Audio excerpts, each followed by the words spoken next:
সকলোকে হাততালি দিবলৈ অনুৰোধ কৰিছোঁ।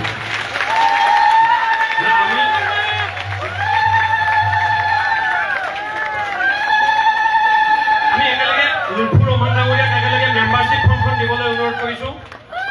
এয়া আমাৰ গৌৰৱ গগৈ ডাঙৰীয়া, দেৱব্ৰত শইকীয়া ডাঙৰীয়া, আমাৰ চাফে ডাঙৰীয়া সকলোকে আমাৰ দলীয় মাফলা আৰু হেৰি ভূপেন বৰা ডাঙৰীয়াকো দিবলৈ অনুৰোধ কৰিছোঁ, তেখেতক আদৰণি জনাবলৈ অনুৰোধ কৰিছোঁ।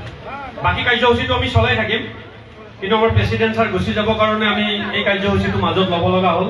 মেম্বাৰশ্বিপ ফৰ্মটো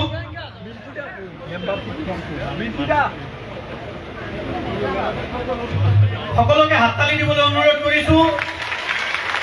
কংগ্ৰেছ পাৰ্টি একেলগে ক'ব, কংগ্ৰেছ পাৰ্টি, ৰাহুল গান্ধী, খাৰ্গেজী।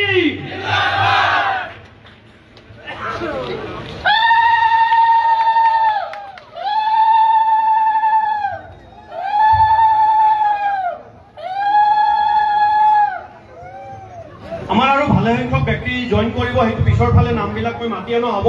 আমাৰ সভাপতি মহোদয়ৰ কাৰণে এই কাৰ্যসূচীটো আমি মাজত ৰাখিবলগীয়া হ'ল। সকলোকে আমি ক্ষমা চাইছোঁ।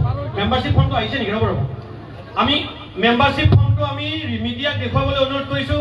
এয়া সভাপতি মহোদয়ে অশোক শৰ্মা ডাঙৰীয়াক কংগ্ৰেছ পাৰ্টীৰ মেম্বাৰশ্বিপ ফৰ্মটো দিছে। CLP লিডাৰ আৰু গৌৰৱ গগৈ ডাঙৰীয়াক আমি সহযোগ কৰিবলৈ অনুৰোধ কৰিছোঁ। মেম্বাৰশ্বিপ ফৰ্ম আজি গ্ৰহণ কৰিছে অশোক শৰ্মা ডাঙৰীয়া। সকলোকে লাইনত আহিবলৈ অনুৰোধ কৰিছোঁ। একেলগে হাত দাঙি নমি দাদা পিছফালে